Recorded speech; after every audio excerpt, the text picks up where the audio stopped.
across Southern African countries who say, oh, I studied in Freetown, I studied at Frobe College, at Jala University, and they will invite me home and they will talk Creole. And the Creole they speak is as perfect as the one you speak in Freetown. That has been the success story of Sierra Leone as the Athens of West Africa. But a combination of poor leadership, bad management, and bad governance brought us to where we are. And that is why His Excellency, the President, Dr. Julius Maada Bio, has said, let's change the narrative, focusing on extractive industries. Will you believe it, 60 years on, we are still doing what the Bible said, hewers of stone and drawers of water. Simply, we still extract our natural resources and export it. Why are we so incompetent? When we export our natural resources, what happens? They give us chicken change in terms of royalties, and those companies benefit. But we also export the jobs to those countries. And let me share with you an anecdote. When we came into governance, I was chair of the governance transition team, and there was a raid by the security sector on illegal miners in the forest, in the bush. And they came with a smelted gold bar, large gold bar. I was surprised because that was a very large, the largest gold bar I've ever heard in my life. Of course, I've been an academic, so I'm not in the business sector. And I asked the security agents, where did you get this from? They said from illegal miners, Chinese miners in the forest. So I told myself, well, look, here we are as a government. We are still exporting our raw gold for pittance. But illegal Chinese miners are so smart that they can do it here in Sierra Leone. So I made the suggestion to the Ministry of Mines that from now on, then as Chief Minister, any mining company that comes in, especially in the area of gold, they must do what is called in-country value addition.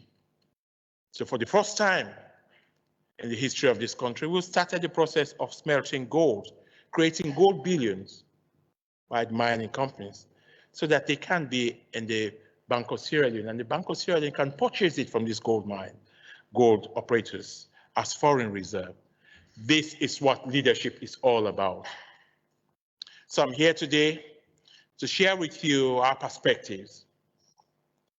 That as you finish your studies here, for those of you who are Sierra Leoneans, that no one can change your environment.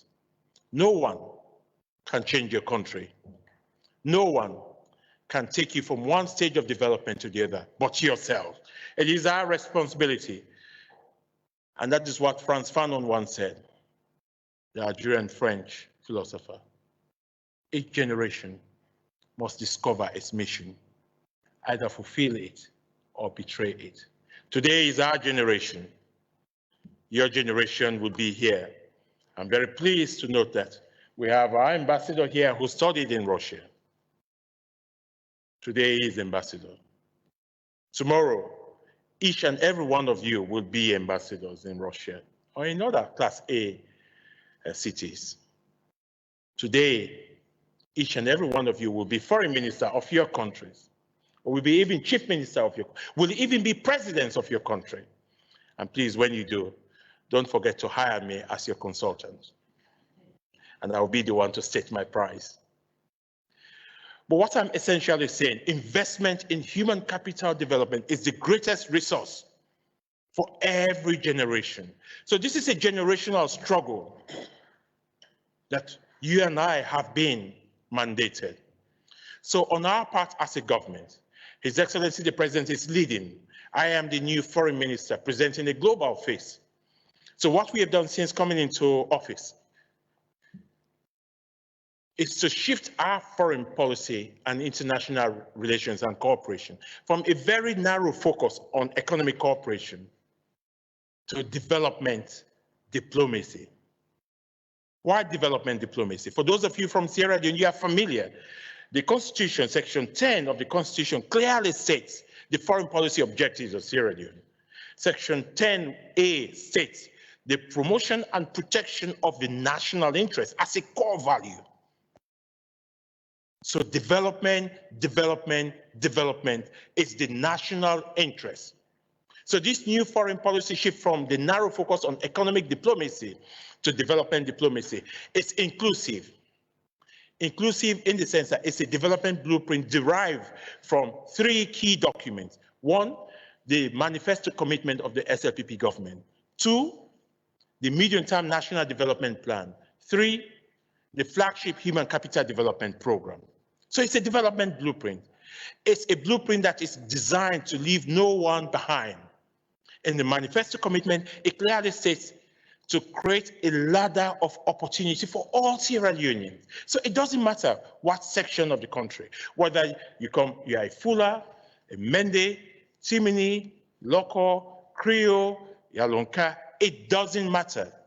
The small boy and girl from Falaba to Pujem, from Kailaun to Kenima, from Bo to Kwenadugo, from Karina to Freetown. It doesn't matter where you come from. The new direction government creates a ladder of opportunity for everyone. Through what? The free quality education. And that is why 2.6 million pupils are now benefiting from free quality education. 21% of the national budget is allocated to that one. I come from a humble home. Today, I have been Chief Minister and Foreign Minister. The President, His Excellency Dr. Julius Maada Bio, comes from a very humble home. He had to work from his village and his town in Tihun to State House through education as the ladder of opportunity. So this is why you are here today at Redeem University.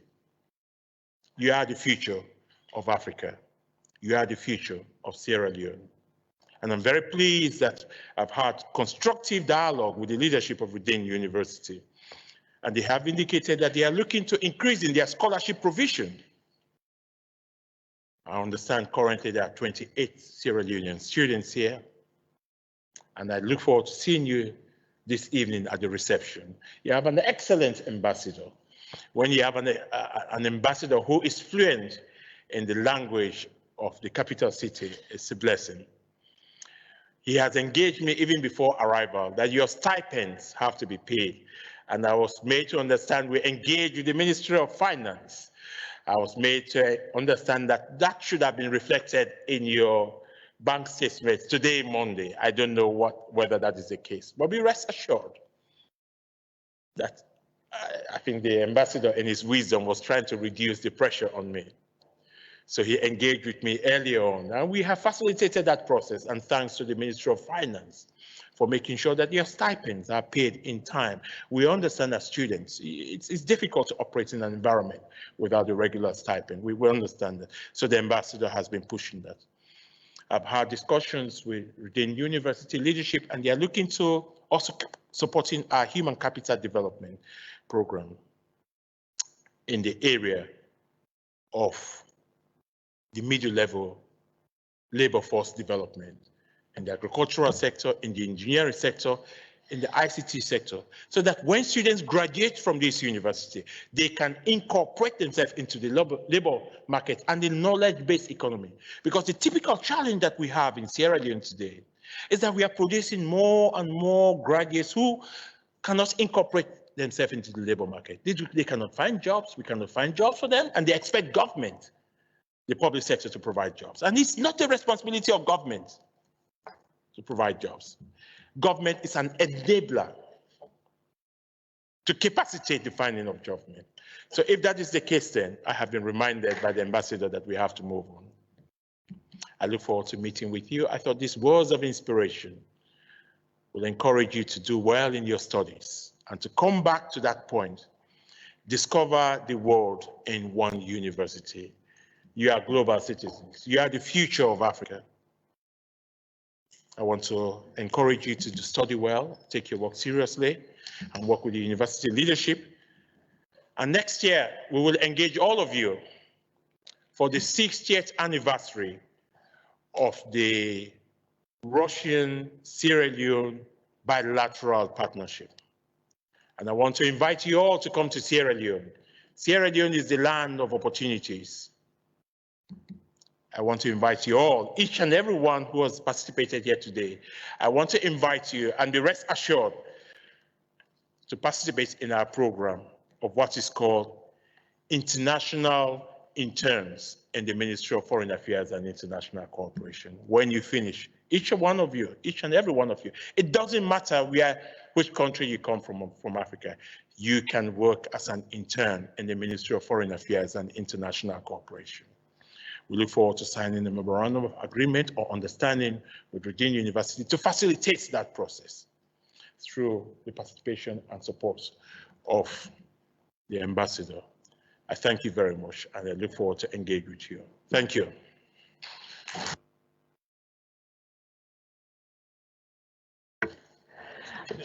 Thank you very much, Professor, for your interesting speech. But maybe our students ask you some questions, maybe 2 or 3 small questions. We know that you we probably it's really we are tight with time. We can probably allow only 2 questions. Yes, please. 2 questions. Only 2 questions because we are really tight with time. We are really sorry.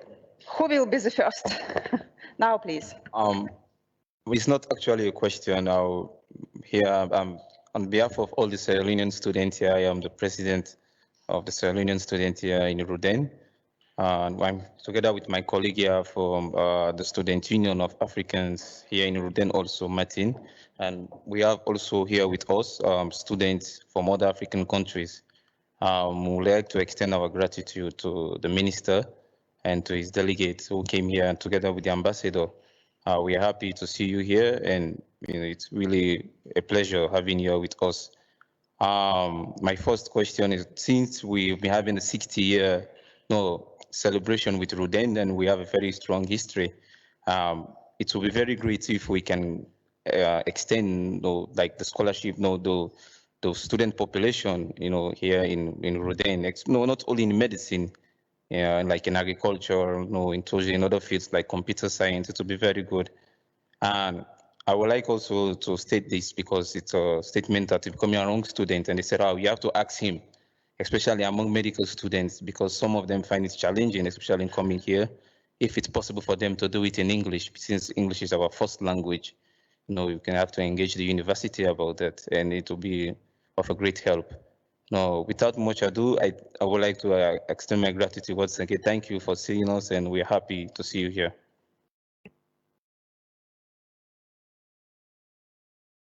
Can we get the next question, please? Then he can respond in whole. The comment.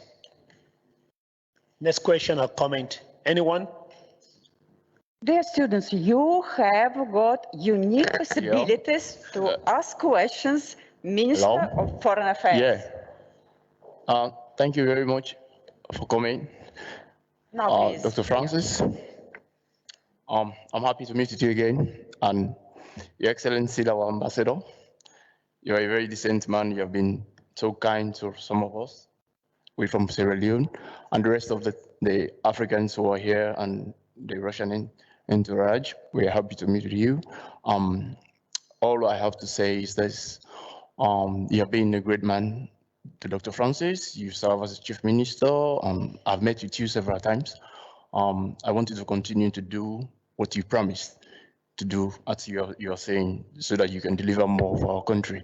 We only have one country under the Sierra Leone, and we love that country. We are all here to represent our country. And please extend my gratitude to the president. Tell the president not to forget the student in Russia. There are a lot of things that we need to handle. We are happy to meet with you. Thank you very much. Thank you. I think just those are more of comments. But on the substantive issue of the capacity building for students, this is something we've discussed with the Russian foreign minister.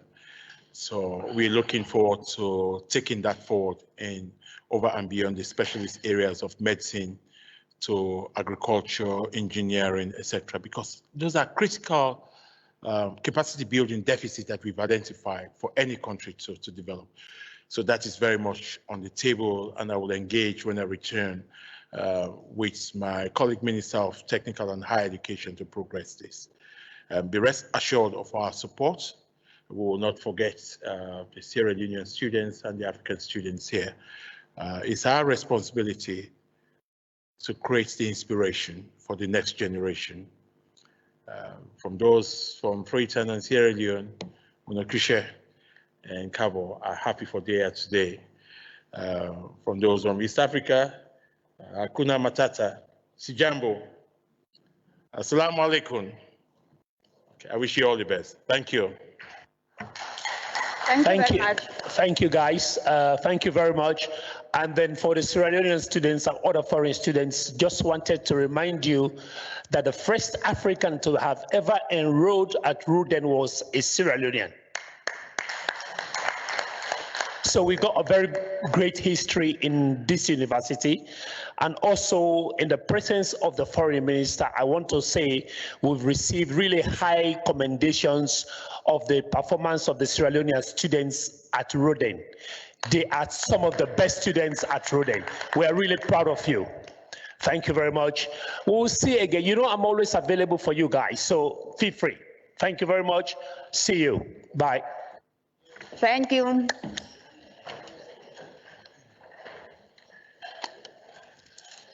Thank you very much.